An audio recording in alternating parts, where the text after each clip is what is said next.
I have to tell you folks something.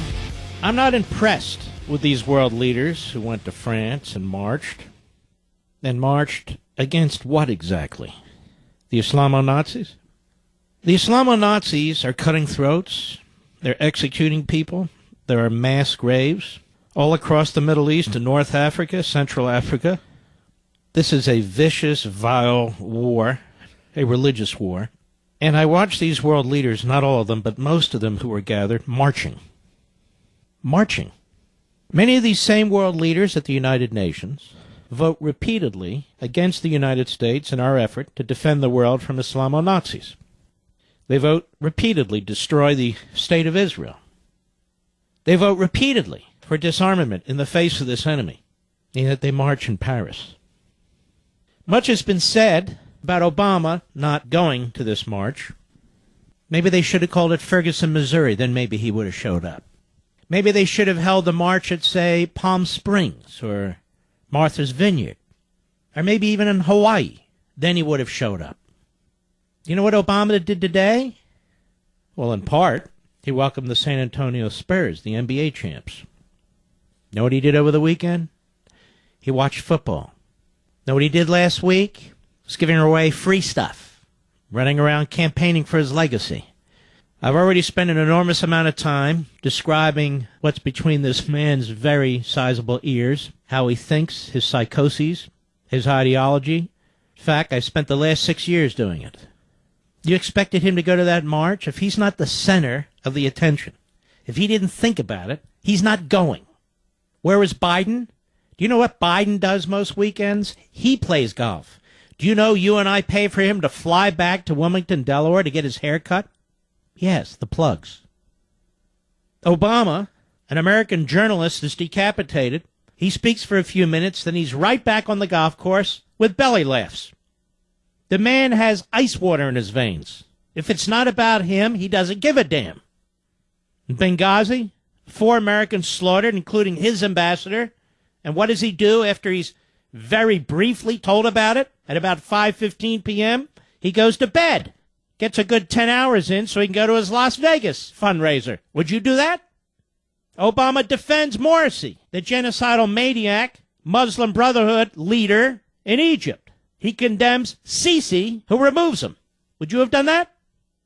As I speak, this administration has a policy in place to depopulate Guantanamo Bay as quickly as possible so these genocidal, subhuman, Islamo-Nazi cockroaches, the worst of them, that red-blooded Americans captured, many of whom died capturing them, are being released.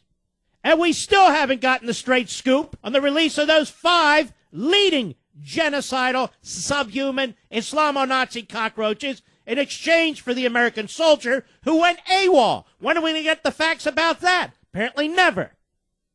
2,000 human beings are butchered in Nigeria last week. Not a word from this president. Nothing. Not a word. Christians slaughtered left and right. Has he given a speech about that? Not a word. Nothing.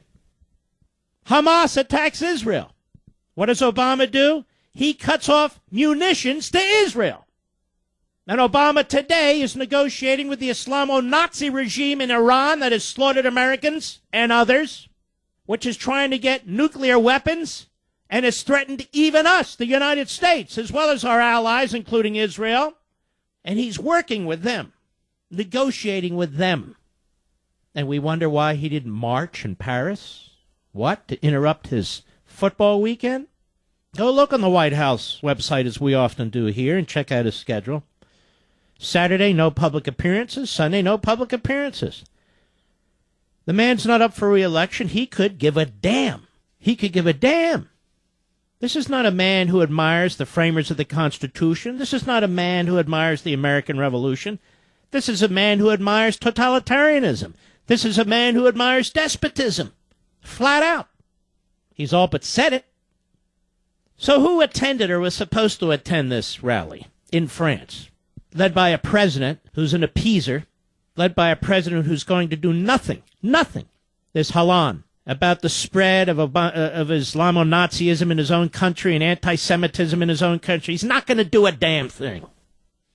So you had the French president there, the German chancellor was there, the British prime minister was there, the Italian prime minister, Spanish prime minister, Romanian president, the European Commission president, European Parliament president, European Union president, all this European crap, but I digress.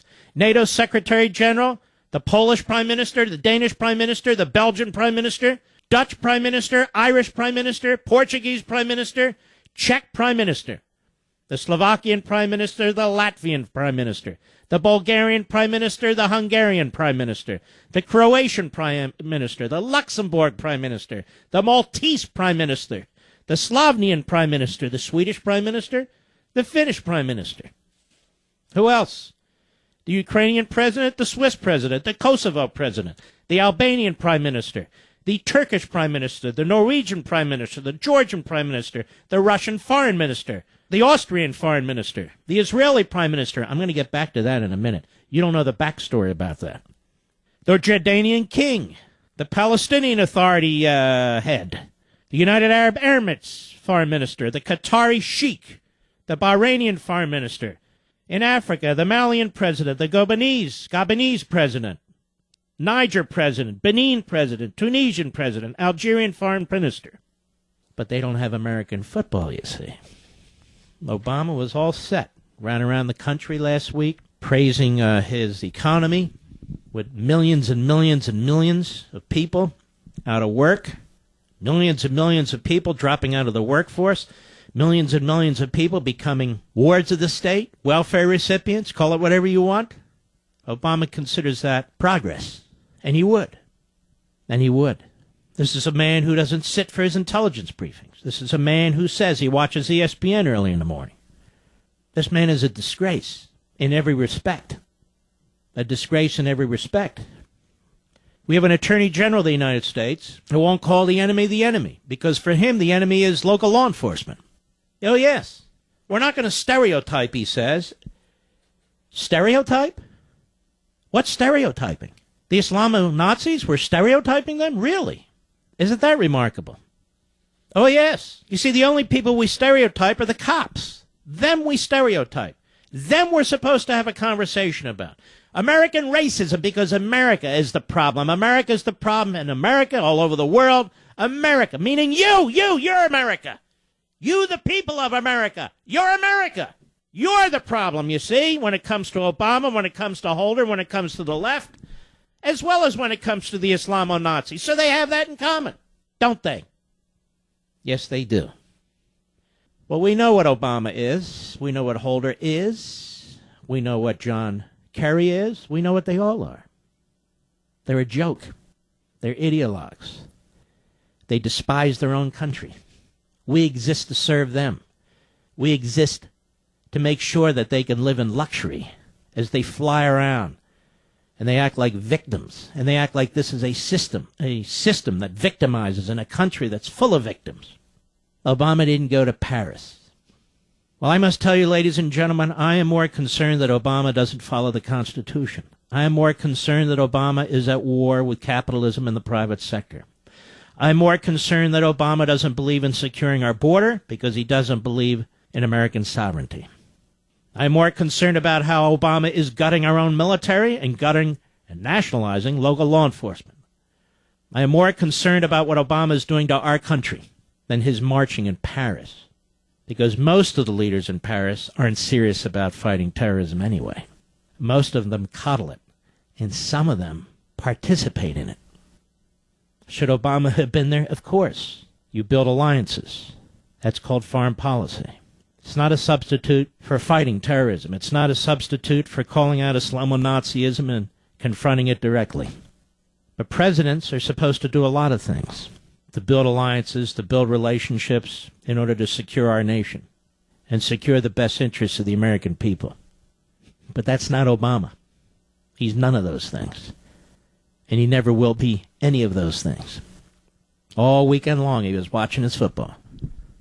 What did he do on the night of the Benghazi attack? Went to sleep. American journalist is decapitated in front of the world. He goes and he plays golf, and he's laughing and having a grand old time. Obama's many things, and among those many things, he's a very sick man, in my humble opinion.